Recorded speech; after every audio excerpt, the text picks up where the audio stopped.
Expect చేయాలా. చాలా మంది రొటీన్ స్టోరీ అంటాం, 100% అన్న రొటీన్ స్టోరీ అని ఏది లేదు.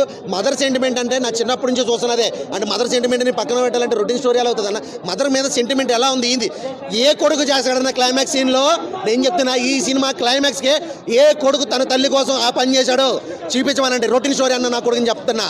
చూపించమనంటే క్లైమాక్స్ సీన్ అయితే ఒక తల్లి కోసం కొడుకు ఈ పని ఎప్పుడు ఎవడు ఏ కొడుకు చేయడు, నేను కూడా చేయను చెప్తున్నా నా తల్లి కోసం. అది చెప్పకూడదు అన్న. సినిమా క్లైమాక్స్ అయితే మాత్రం ఏ తెలుగు సినిమాలో ఇప్పుడు రాని క్లైమాక్స్ ఇచ్చారు. ఆ రేంజ్లో ఉంది. అసలు కర్తవ్య సినిమాలో విజయశాంతిని మనం ఎలా చూసామో ఈ సినిమాలో అంతగా మించి ఉన్నారు. అంటే ఒక ఏజ్ అయిపోయింది ఈమె చేయలేదేమో ఫైట్స్ అని అనుకున్నారు కొంతమంది, కానీ ఎగిరి గాల్లో రౌండ్లు కొడుతూ ఫైట్లు చేసి అసలు ఈ క్యారెక్టర్కి విజయశాంతి ఒక పోలీస్ క్యారెక్టర్గా అంటే విజయశాంతిని మళ్ళీ ఆమె కంబ్యాక్ అని చెప్పుకోవచ్చు డెఫినెట్గా. అసలు ఎక్కడ కూడా తగ్గలేదు ఆమె.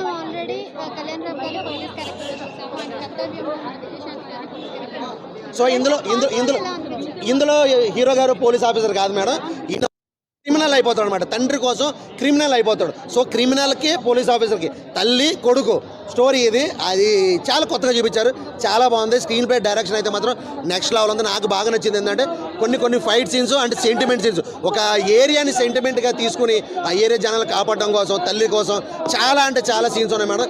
ప్రతి సీను కూడా క్లైమాక్స్ లాగా అనిపిస్తుంది. ఆ రేంజ్లో ఉండే ఇక లాస్ట్ క్లైమాక్స్ అయితే మాత్రం అది ఏ ఒక్కడ కూడా ఎక్స్పెక్ట్ చేయని క్లైమాక్స్ అయితే డైరెక్టర్ గారు మనకి ఇచ్చారు. చాలా బాగుంది.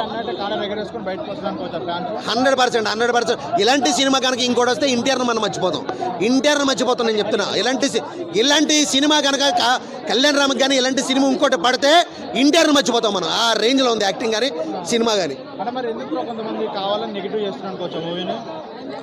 అంటే కావాలని నెగిటివ్ అంటే అన్న నేను ఇప్పటివరకు నెగిటివ్ కామెంట్ ఎక్కడ వినలేదు. ఒకవేళ వింటే కనుక నేను చెప్తున్నా వాడు ఏ ఎన్టీఆర్ ఫ్యాన్ అయ్యింది మా అన్నను మించిపోతున్నాడు తమ్ముడు అని ఏమైనా ఒక స్వార్థంతో ఏమైనా చెప్పండొచ్చేమో తప్ప ఖచ్చితంగా చెప్తున్నా సినిమా మాత్రం బ్లాక్ బస్టర్ హిట్ అంతే సినిమా. ఓకే.